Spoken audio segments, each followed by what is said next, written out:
many may say our toil was in vain to enter such a desolate land. Someday this journey will be remembered as our legacy west. There are some who, in the attempt to gather design with the people, have had to stop here and there along the trail. Perhaps a broken axle, perhaps the oxen died or were driven off. Some again are having difficulty leaving mother, father, children buried under the sod along the trail. Others find their health so deteriorated that they cannot move. To all such we say, come. You find your comfort for a little while, and then you come. The spirit of the gathering works upon your heart. Obey it and come. Brigham Young looked to the Old Testament prophecies of building a house of God in the tops of the mountains to which all nations would flow. With this spiritual perspective, Brigham referred to the original companies as Zion's Camp, or the Camp of Israel. In times of anxiety and tribulation, such a name would serve as a reminder of their mission and bring hope and cheer to their travels. 150 years later, the members of the Reenactment Company also sensed the wisdom of such perspective, a focus which lifts them above the mere miles and movements of each day and aids in unveiling the secrets of the trail. 200 miles into their journey, traveling through cold wind, rain, and mud, the reenactment team values the vision of the trail's original travelers. The trek, I argue, came to take the Mormons back in time to experience the relationship between humanity and divinity in the same way that was experienced by the ancient Hebrews. That is, we were a covenant people, tried not in the fires of Sinai, but in the very real dirt out there in the plains, the mountains, deserts. They called themselves the Camp of Israel, and I think they compared themselves with the Israelites in so many ways. There were just many parallels. They felt that they were the exodus from bondage, from spiritual bondage, from temporal bondage, and they were going to find their Zion, their promised land in the West, and Brigham Young was very much their Moses. Joe, now that's white and beautiful. I don't suppose you'll wear it much, but maybe you could tuck it in that The Reenactment pocket. Company also relies upon the leadership of a wagon master, a responsibility which has been divided among 3 men, who each take a turn depending upon the state through which the company travels. During the portion from Omaha to Wyoming, that responsibility rests upon the shoulders of Joe Vogel from Grand Island, Nebraska. To start with, I think it's a great honor that I was selected to be a wagon master. The fact that I am not part of the LDS Church, and the people have just broke every rule, I think, in being nice as far as I'm concerned, because you couldn't ask for nicer people and more support than I have. 100 years ago, he'd been there. That's what he'd do. My dad and his grandfather, when my dad was 4 years old, came across out of Missouri in a covered wagon over to Culbertson, Nebraska. I know for sure it's his second trip across Nebraska in a wagon. Oh, I know I'm walking in footsteps of the other wagon masters. There's the ruts that we go across. You could just sit and see those wagons coming over there 150 years ago. It's just something that puts a cold chill up your spine when you go across them. Yeah. Modern days, that's what it is. Instead of smoke signals and telegraph, we use walkie-talkies now and cell phones. So if the pioneers had them, it'd been a lot easier. This is what improves us as far as accidents, the people being safe, the movement of the wagon train. They didn't have that 150 years ago, and I can imagine what it had to be like when you had 30, 40 wagons out there and trying to communicate with the back of your wagon train. Wagon! When you're crossing the country in a saddle or on a wagon, you see everything there is out here. I've heard so many people say, you know, I've been down this road 50 times that I don't ever remember seeing what I've seen today. And that's what it is being able to see the world in a slow motion, get the good out of it. Wagon, ho!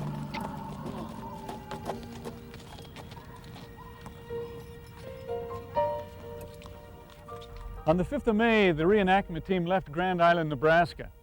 Following the lines of the Union Pacific Railroad, they made their way to the city of Shelton, passing through the towns of Wood River and Gibbon. With the Platte River still on their immediate south, the company traveled on to Kearney, where they were joined by the Southern Reenactment Expedition. Now numbering over 30 wagons, the team made its way past Elm Creek and Overton, finally arriving in Lexington on Saturday the 10th.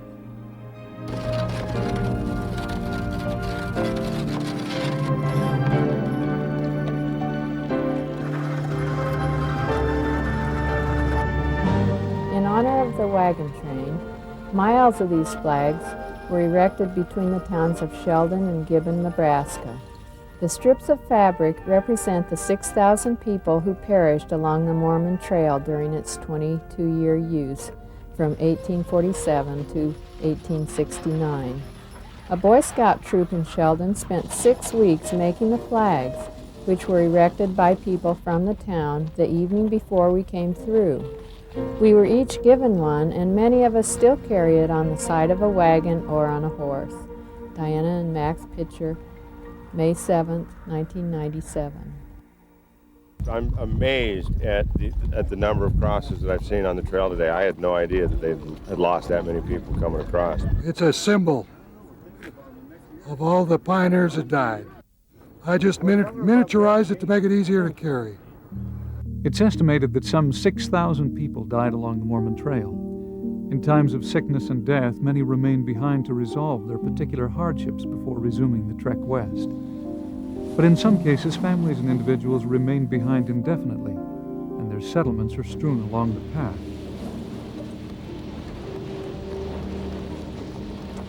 It's a great part of history, and I'm glad they came through with the hand carts and everything, and I thought it was real neat. I liked it.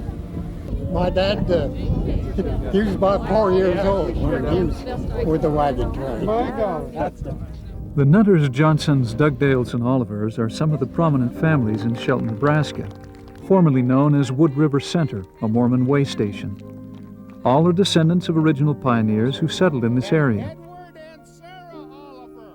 You know, there were these people coming from England in particular. Part of their reason to coming to America was religious. For some, other reasons were just to get away from England. And as their faith became tested, Nebraska, for a few, seemed like a good place to stop and settle. And so they did. They found that as a place where they could homestead. Edward and Sarah Oliver broke a wagon axle on July 4th of 1860. Unable to properly repair it, they stayed behind at Shelton. Several years later, the couple would separate. Edward would go on to Salt Lake. Sarah would stay in Nebraska. Witnessing the coming of the wagon train, Jody Oliver Fletcher experienced firsthand what her great-great-grandmother, Sarah Oliver, found all too familiar 150 years ago. I was very touched when I seen them pull into town and think about what her and the kids had went through to get here. That I guess start all of our lives. These people still have the blood of Israel in them. They are still a part of what we would call the children of Israel, and that still is there for them. That means that they are susceptible to the Spirit, and this Spirit that has swept across Nebraska and across this trail touches them and pulls them towards the truth. I'd love to go out west and visit out there and even visit some of his family from out there.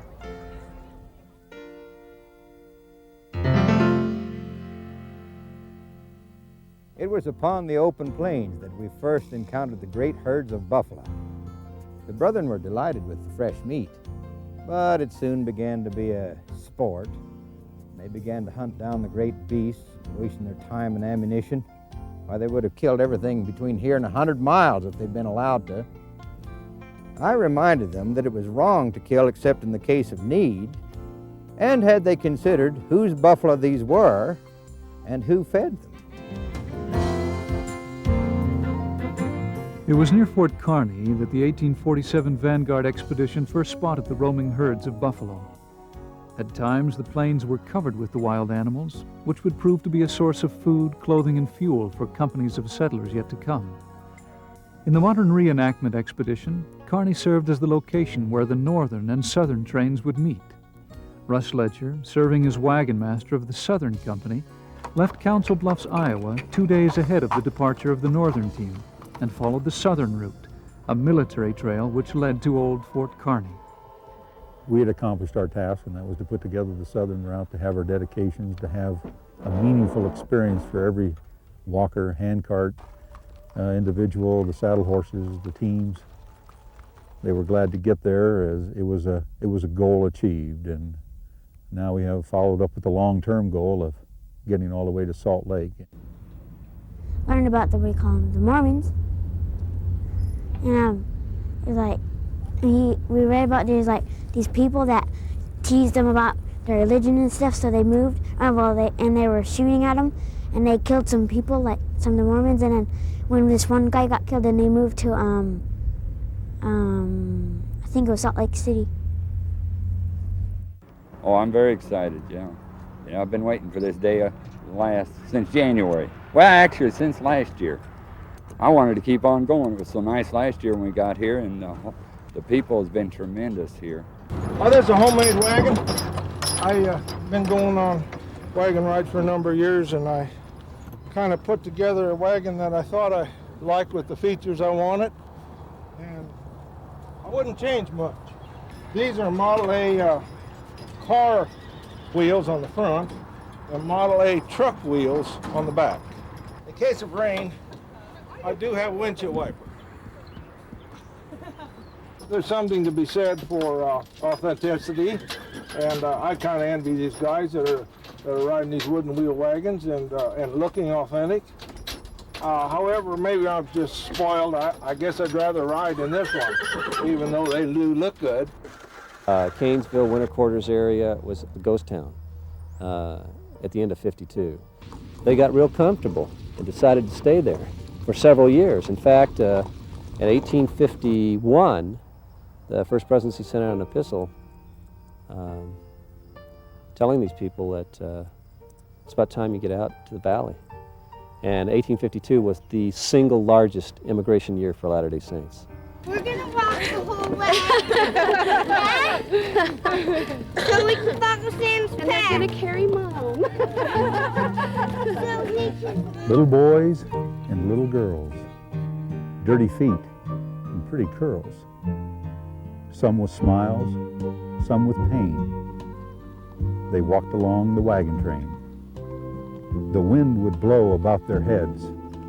The dirt and grass would be their beds. Often sick and clothed in rags, still they loved their moms and dads. Men with oxen, mules, and flies.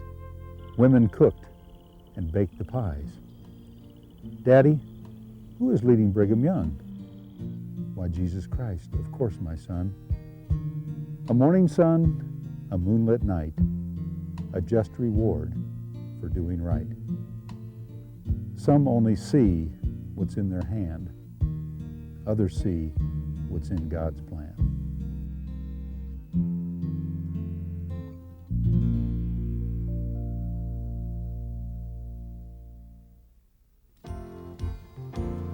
The power of the words of a journal can never be underestimated. A voice from the past has had a marked impact upon many a member of this reenactment expedition. Despite the passage of 150 years, people live again through the words of a loved one passed on. Such was the impact of the writings of pioneer Jesse Johnston. Completely changed my life. I was planning on going into constitutional law, but my parents gave to me a copy of his reminiscences and completely turned my life around. Grew my hair out, and here I am out on the prairies of Nebraska, reenacting his life. There's something new in each footstep. Each trail is something different, something new, some place where at least I have never been. It's like I'm back visiting friends. other people who Jesse talked about in his reminiscences, and other people who've kept journals that I've read. Seeing what they saw, feeling what they felt, it's magical. The 6,000 ribbons in honor of the 6,000 saints who died along the way. It was a very powerful and very moving experience for me. I was in tears 3 or 4 times, and that morning I picked up 3 wreaths to lay in honor of my great-great-great-grandmother and her oldest son and oldest daughter who died along the way. And I have 3 of those ribbons that I have tied to the strap on my canteen, so that each time I take a drink, I think of them, and I'm carrying them to the promised land.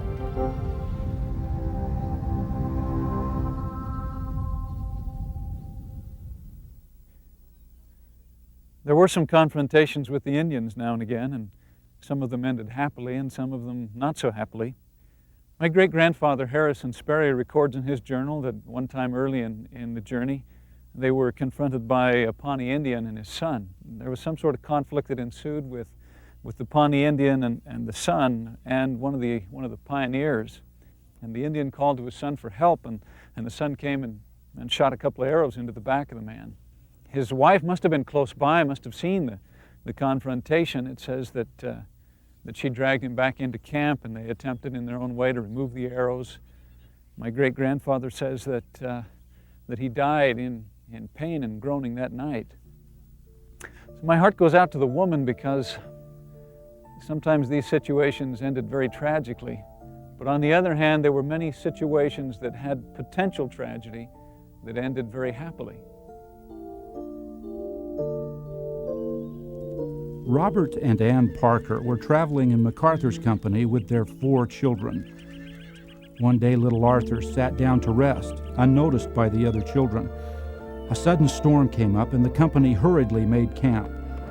Finding that Arthur was not with the children, an organized search was begun. It continued a second day, but without success.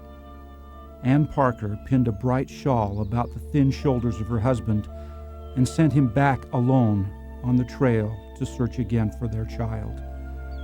If he found him dead, he was to wrap him in the shawl. If alive, the shawl would be a flag to signal her. Ann and her children took up their load and struggled on with the company, while Robert retraced the miles of forest trail, calling and searching and praying for his helpless little son. At last he reached a mail and trading station, where he learned that his child had been found and cared for by a woodsman and his wife. He had been ill from exposure and fright, but God had heard the prayers of his people. Out on the trail each night, Ann and her children kept watch, and when, on the 3rd night, the rays of the setting sun caught the glimmer of a bright red shawl, the brave little mother sank in a pitiful heap in the sand. Ann slept for the first time in 6 days.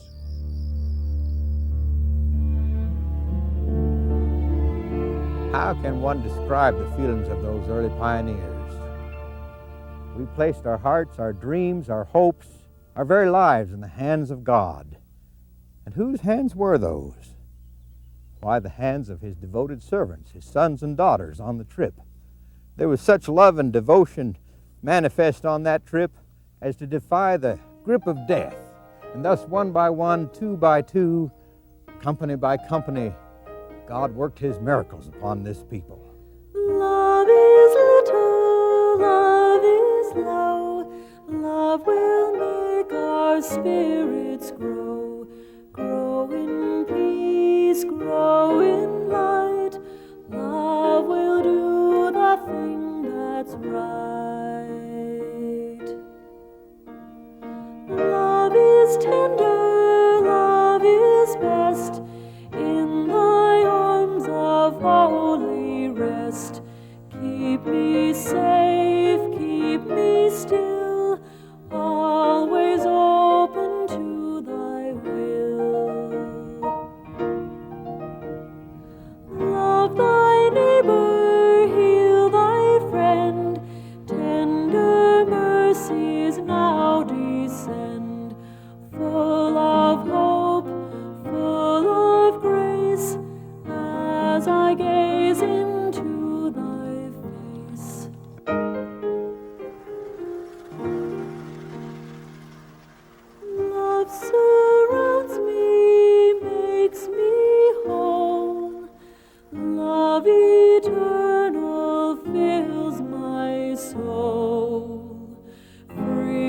from sin, free from pain. When our Savior comes to reign, love is little, love is low, love will make our spirits grow, grow in peace, grow in